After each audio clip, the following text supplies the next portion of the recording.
What's up, everyone? Hope everyone's having a good night. I was bored, so I thought, why not? Let's stream. There's stuff to talk about now.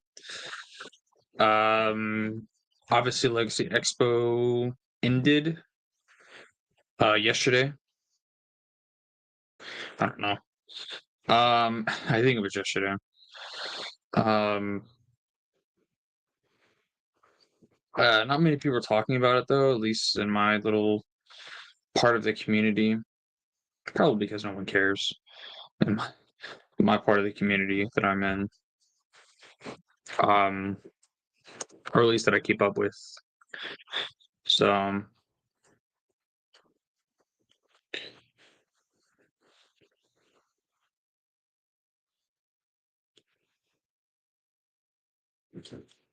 um, how's everyone doing? If you went to the convention, how was it? I guess I could check the website right now.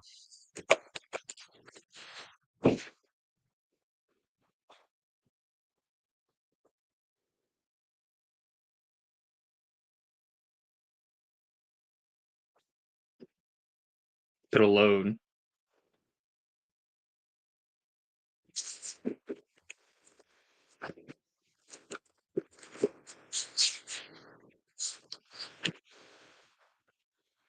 Doesn't want to load. I don't know why.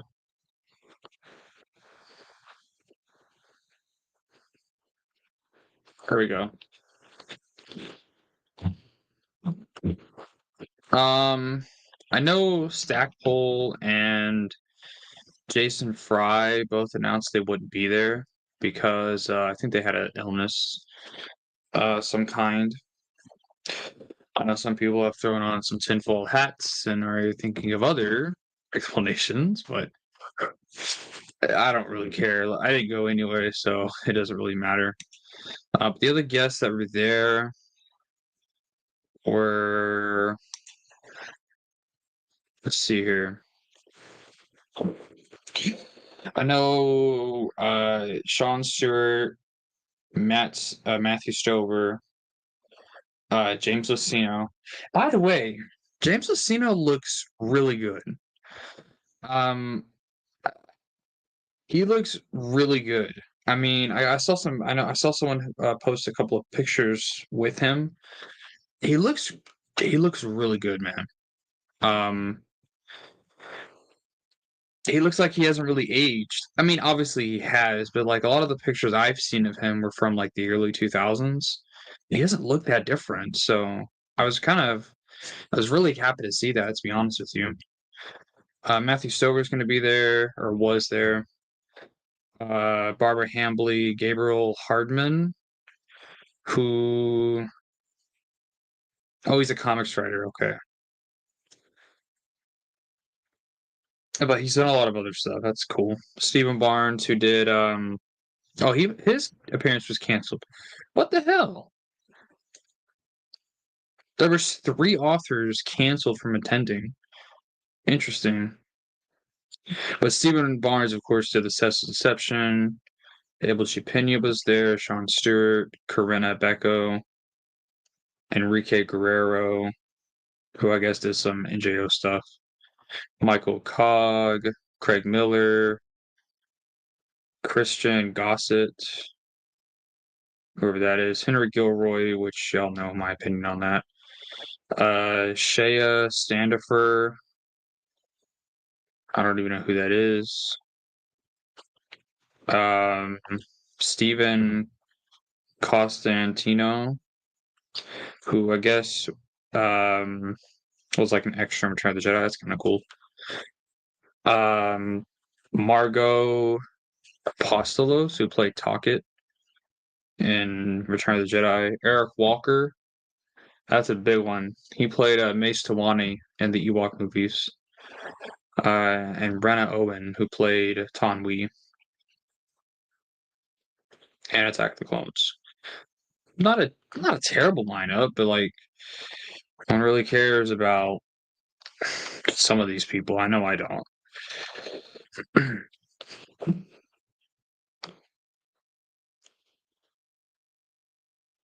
Out out of the people who were announced, obviously, I would have loved to have met Lucino, Stover, Stackpole. No, Stackpole didn't go, but he was announced to go. Um, Jason Fry, Barbara Hambley would have been cool to meet. Abel G. Pena, Sean Stewart, all those guys would have been really cool to meet. But I want to say this, I've said it before, but I'll say it again. The Legends Con 2 had a way better lineup. Like, not even a question that they had a better lineup, in my opinion. Their lineup was they had Troy Denning, Chris Avellone, Stackpole, and Kevin J. Anderson. Those four alone make the entire lineup they had at their convention better. They also had, of course, Hollis and Paul Davids, who wrote the Jedi Prince novels, John Whitman, who did Galaxy of Fear, Dan Wallace, who did a lot of those guides, Barbara Hambley, Corinna Becco, Shannon Lynn McRandall, who she physically portrayed Mara Jade, and a lot of promotional material. Joe Bongiorno was going to be there too, if we want to count that as an actual guest.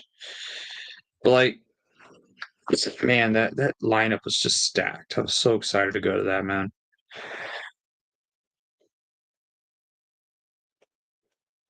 Anyway, what's that lopsided? How's it going? But yeah,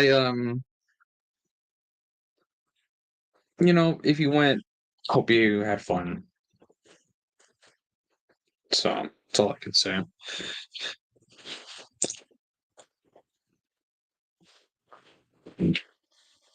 But I think Legends Con had a better lineup. Now, maybe that's just my subjective opinion because I think Kevin J. Anderson, why there's so much I would have wanted. There was so much I wanted to ask him about his books. But even then, like a lot of those, like Dan Wallace. I mean, come on, dude. Dan Wallace has done so much great stuff for the EU, and people don't ever talk about him hardly. So it's like I wish I could have met him, but it is what it is. Maybe it'll happen one day.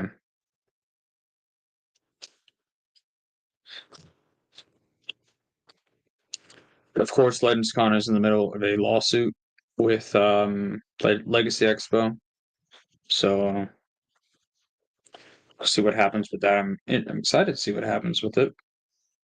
I don't know if anything will come of it, but I know Nauza went to a Legacy Expo because of his area, and he did a video earlier today with a bunch of stuff he got signed. So check that out.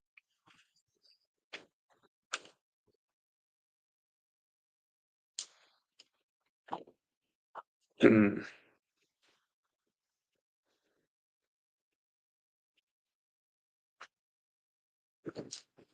Yeah, when Legends Con was going to happen, I picked out. I didn't want to bring off. I didn't want to bring 1,000 books for each author to sign. So I just kind of, I said just one book for each of them to sign. I think so. I was going to bring for Troy Denning. I was going to have him sign my hardback of Star by Star. For Kevin J. Anderson, my hardback of Jedi Academy trilogy. For Stackpole, my hardback of iJedi, which is funny because that's my least favorite EU book, but I was gonna have him sign it. Of course, my Jedi Prince books for Paul Davids and Hollis Davids. I was gonna have Barbara Hambley sign my copy of Children of the Jedi. Um, Chris Avellone, my copy of KOTOR. I have the KOTOR DVD ROM things, whatever they're called, CD ROMs, whatever. Um, it's like a collection of the two. It's funny. I bought it not to play it because I don't even computers don't even have DVD things in them anymore. So I don't even think they would work and DVD. What they I don't know that I don't even know if that's how they work, but um I bought it just to have a physical version of it on the shelf. It's the only reason why I bought it. Um I was gonna have um who else was going? I'm trying to think here. I have the list right here. Let's see. Shannon Lynn McRandall was I was gonna have her sign my copy of Mara Jade by the Emperor's Hand. I know she didn't write that obviously, but I was gonna have her sign it because it's Mara Jade. I was gonna have Dan Wallace sign my copy of the Jedi Path. John Whitman. I don't even have any Galaxy Fear. I was gonna buy some, but of course it didn't happen, so I didn't buy any. And I already have signed stuff from Joe, so and then my Corinna Becco, I was gonna have her sign my Epic of Legacy 2, so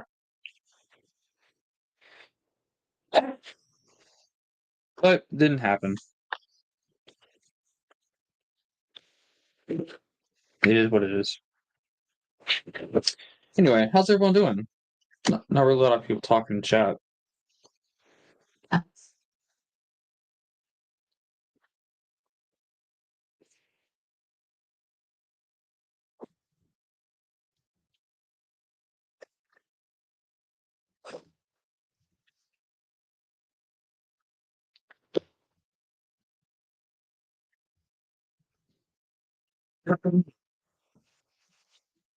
Now, I would look up like the social media pictures of the event from the convention themselves, like their Instagram account, but they have me blocked on everything. So is well, they don't have me blocked on here, obviously, but they got me blocked on everything else. So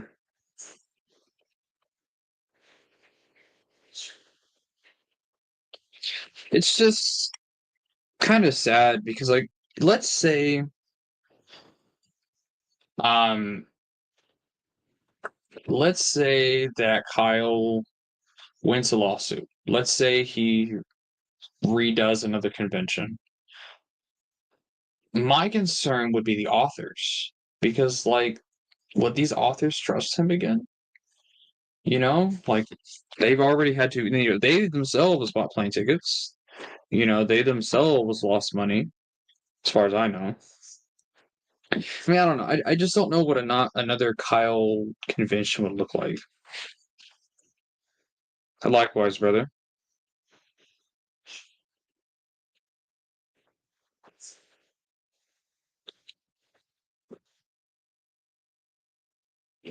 But yeah,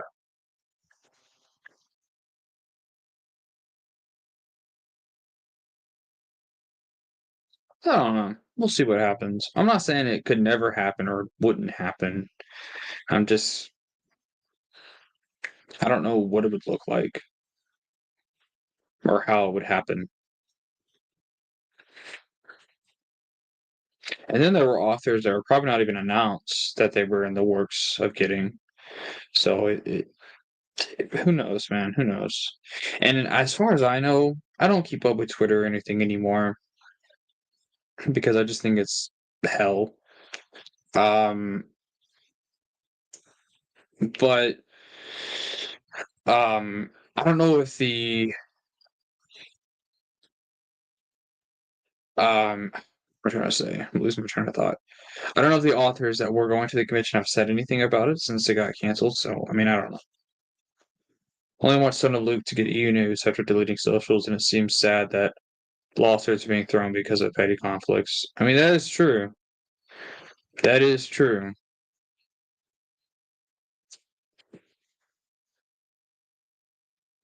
But at the end of the day, I am glad it happened, and the reason why is for the same reason I was glad the first convention happened because um it shows that the EU movement, or not the movement, but the EU fandom, which I think is more than just the movement, is still very much alive. We've now had two conventions, two, that were a success. And they weren't just conventions, they had authors there. They had people who worked on this product for years. And we were able to put something like that together. Not once, which was a miracle, but twice.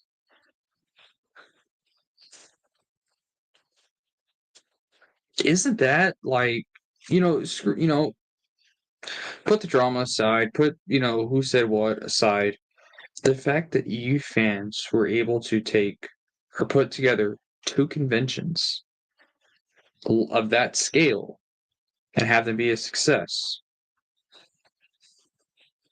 It's almost no one thought that would happen, and for a fandom, for a continuity that's supposed to be dead, to do that,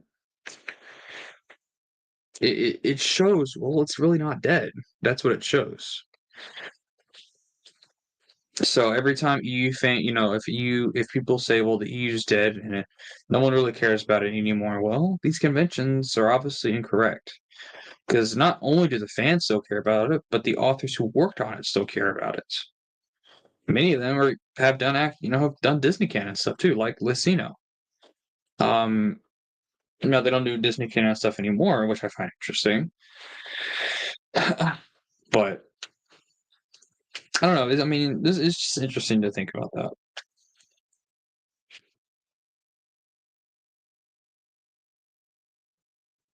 Yeah, I think the first one will always be seen as the best. No matter what further conventions come out, the first one will be the best because of how united everyone was. Um, that was a great time to be an EU fan. It really was.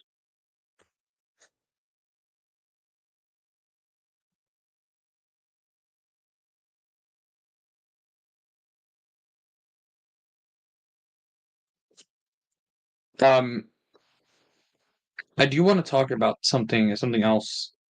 Matt Wilkins is about to finish um his television run or television reviews. He is on the Ewok films at the moment. So he's done the micro series, he's done the Droids cartoon, he's in the Ewoks cartoon. Now he's doing the Ewok films, and then he's going to do a holiday special, and then after that, he's going to move on to um, what is it called? I can't think today. West End Games or their role playing stuff. Cannot wait for his role playing reviews. I think they're going to be great. Star Wars in general has felt like it's been a hibernation for a while. I've fallen off of it completely. I mean, that's fair. That is fair. I think ever since Andor ended, things have been kind of you know, sad. I mean, Andor was the most, I think, Star Wars hype I think that I've seen since The Force Awakens. I mean, well, I don't know if that's true, but I mean, there was The Mandalorian that had a lot of hype around it too. But Andor, I mean, I think it's really the only Disney Star Wars product that most fans really liked.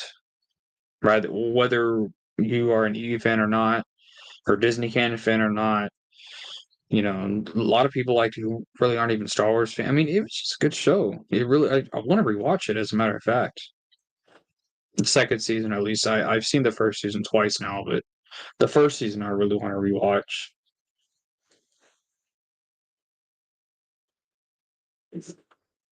Evidently, even though he's made most of Disney Star Wars products, people don't even realize that.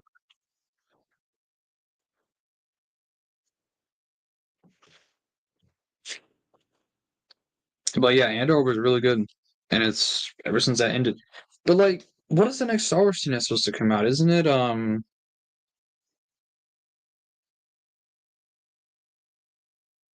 don't even know. Let me Google that real quick. What is the next Star Wars project to be released?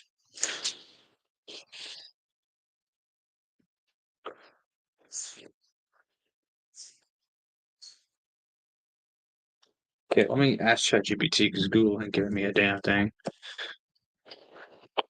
What is the next Star Wars project to be released?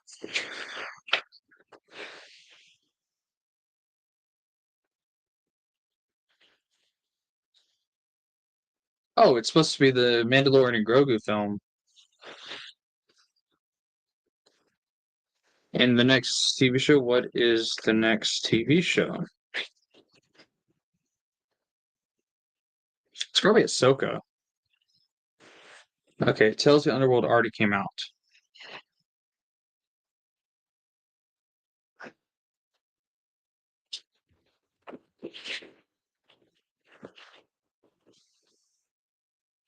So Visions Volume 3, which is supposed to actually come out in October. Okay.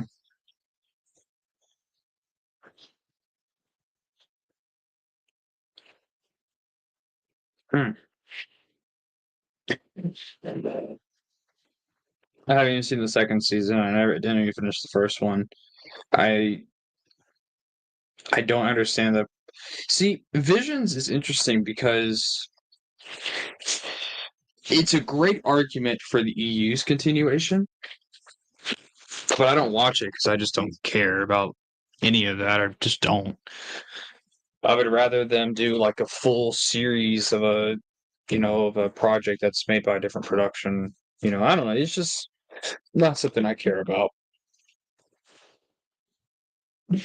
Crazy on December this year will be 10 years since Force Awakens was released, and half a decade since the last Star Wars movie. That is true. That is true. It's kind of interesting because I was thinking about this. People say that before 2012, Star Wars was dead, right? People say that all the time, right? But when you think about it,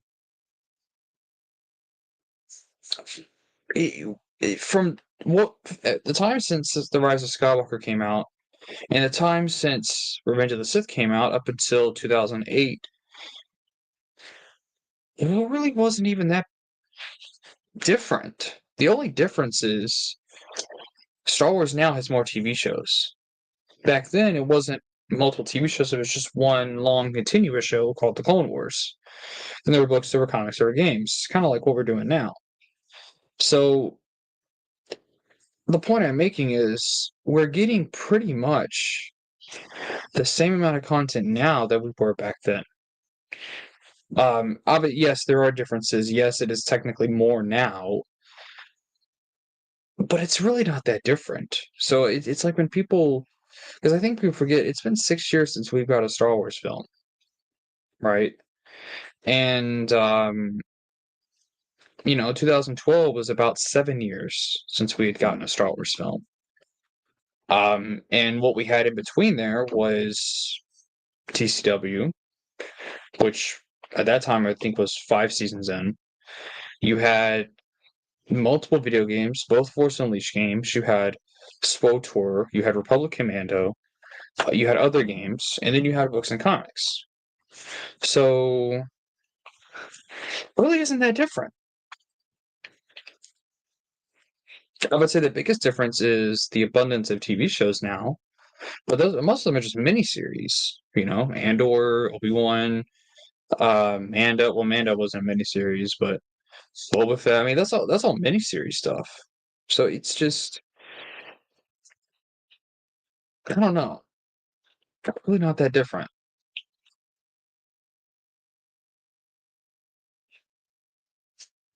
Hope that makes sense the way I was explaining that.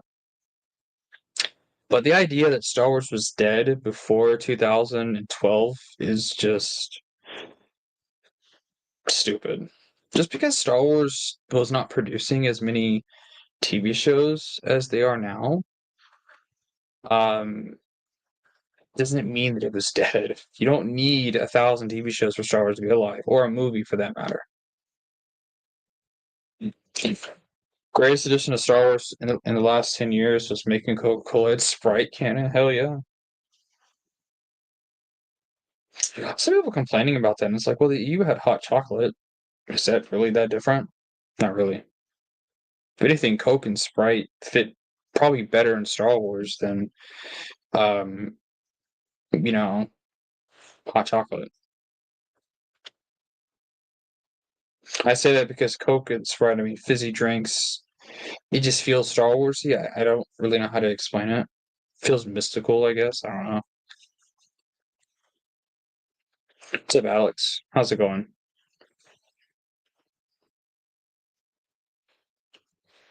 Pretty good. Thanks for asking.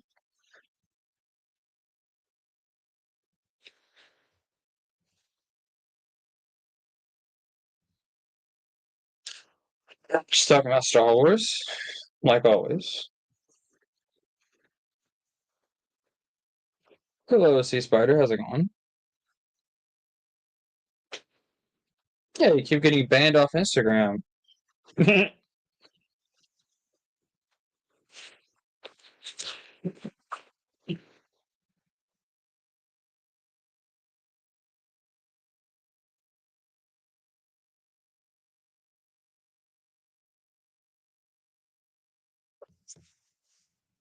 Hell yeah.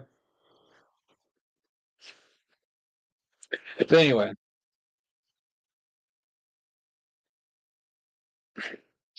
Star Wars is in a very interesting place right now.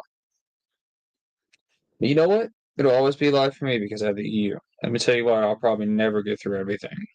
So, which is good. Fair enough.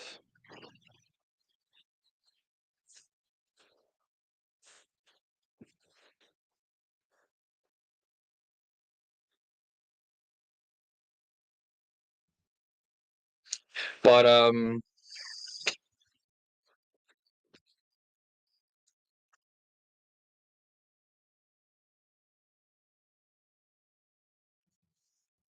90% of the EU in my head, virgin Chad energy. Hell yeah, dude. I've got probably about. Well, here's the thing. I've read most of the post Jedi stuff, and that kind of forms like half the EU. I don't think people realize post Jedi is freaking huge. It's way bigger than anything else in Star Wars. It's way bigger than the Clone Wars. It's bigger than every other era. Even the Rebellion era, it's bigger than. Um,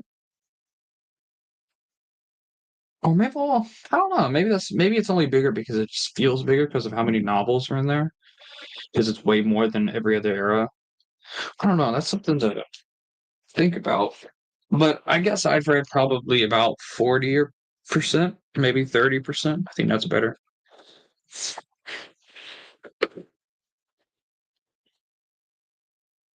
I got Mary Shelley's Frankenstein and Dracula to read. Frankenstein's a good ass book. Currently doing a reread of X-Wing Rogue Squadron via audio. Loving these new unabridged audiobooks. That's awesome. That is true. But I feel like even then, I think in terms of comics, I think Post Jedi still has it matched. Because you got to think, you got X-Wing 30 issues. You've got Dark Empire, which in total is probably like 20. That's 50 issues right there. You've got Crimson Empire, which is like 18 issues. Well, no, Dark Empire is probably it's more like 15 issues. Sorry.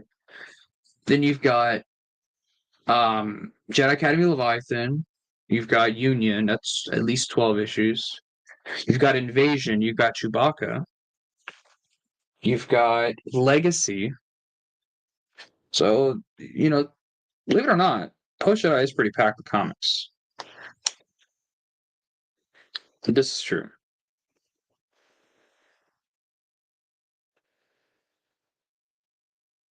Maybe, but I don't know. I mean, TCW, the Clone Wars is packed with a lot, yes, but I don't even think it's even close because remember, TCW is 3 years, or Clone Wars rather is just 3 years. Post Jedi is way longer than that. It's like, it's like 100 years at least. So I think Post Jedi makes up at least probably half of the EU. But I mean, I've always argued that the main story of the EU is post Jedi stuff. Because that's where the EU started. Not necessarily where it ended, but it's where it started.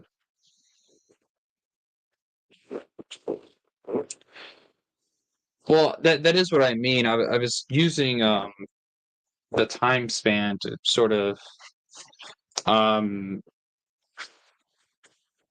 I guess as an argument, not really that's not really my point, but the point is I think the EU is or post Jedi is just bigger than everything else, even Clone Wars. But I'm reading Clone Wars comics. I've been reading that a lot. I kind of want to go back though. To kind of just restart Legacy of the Force, like at Betrayal, and reread it. Because to be honest with you, I just wasn't appreciating it for what it was. So I want to reread it and then like not stop. But should I some reasoning exactly?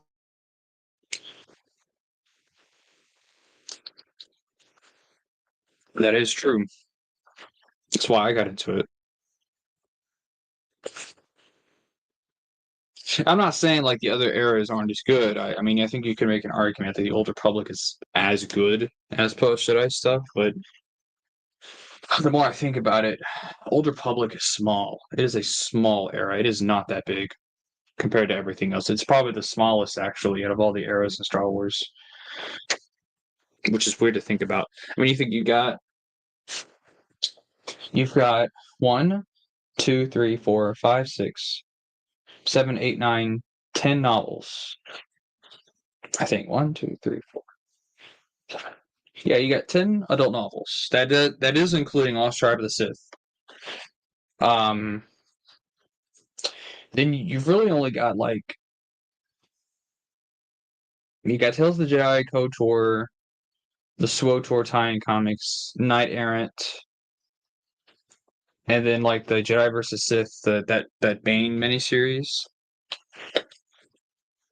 Which again, compared to like the other eras, that's not a whole lot of comics. You had like a 30 plus or like 40 plus issues of Tales of the Jedi, 55 issues of KOTOR. I don't know. But also, you know, most of the Old Republic is the KOTOR games, KOTOR 1, 2, and then SWOTOR. So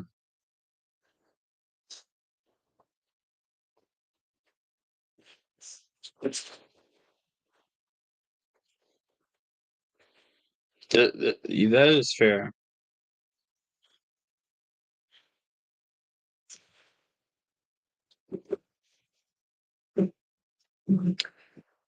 Oh, I'm thinking of I've talked about this before, but I'm thinking of selling or maybe just giving away. I might not even sell it, but giving away my copy of Supernatural Encounters, my Amazon copy. I don't think I'm going to give up my copy of SC that Joe gave me, or that I donated and then Joe gifted to me, because I think it's because even though I'm not a fan of the book, and I'm most definitely not a fan of the community that worship the book, um, I um, I kind of want to keep it because I think it's a reminder. It's almost like a relic of like when the EU fandom was much better than what it is now. Have either of you read the fan-made KOTOR novelizations? I've considered reading them. I haven't, but I've been really considering getting into fan fiction because I know there will be a time when I do get this stuff read eventually, whenever that'll be, and I'm going to be like, I want to know what happens next. So I'll probably just get into fan fiction, like Hand of Thrawn stuff, which I know some of that stuff is not what very well received. Some of it is, some of it's not. We'll see, but I am interested in it. But I would be interested in KOTOR novelizations because I wish we got one of each game because I think those games deserve it for sure.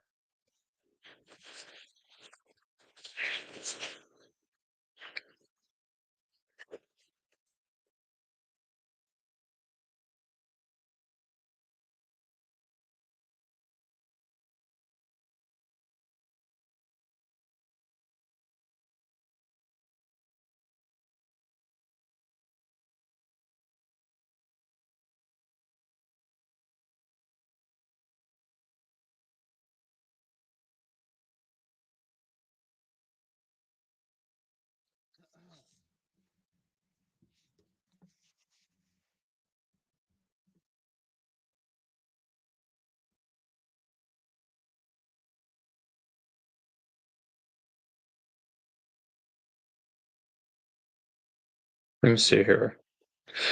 Alex, do you still talk to Joe or any of those guys?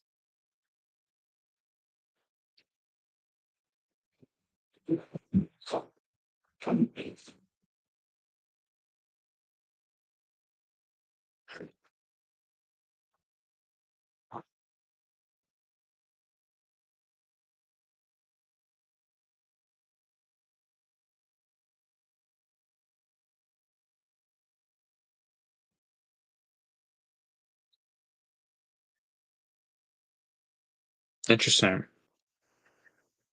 Yeah, me too. I think those are probably the most deserving of a novelization of all the games.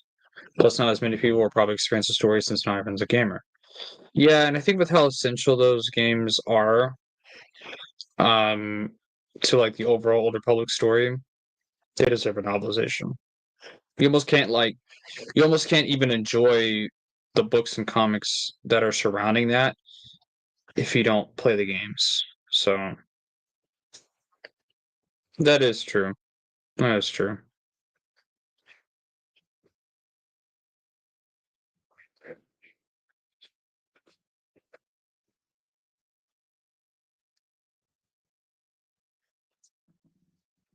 Yeah, I need to get um I need to finish Outlander so badly. I don't want to say I'm putting it off, but I haven't been thinking about reading or anything. So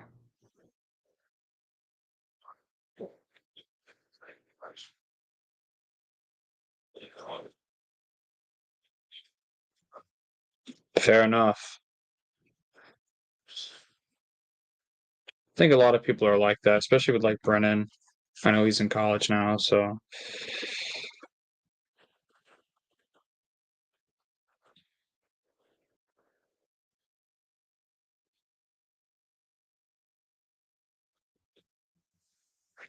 yeah, seeing that. Well, I'm gonna go ahead and end the stream, guys, because I'm thinking about reading Outlander, which means I need to go read it. So and finish that, and then maybe eventually Outlander. I'm talking about the I don't know if you're confused, but I'm talking about the Star Wars story arc from the original 1990 from Republic, basically.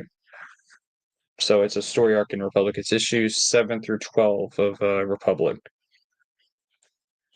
which, in other words, is the Dark Horse Star Wars run from the late 90s, which eventually evolved into Republic.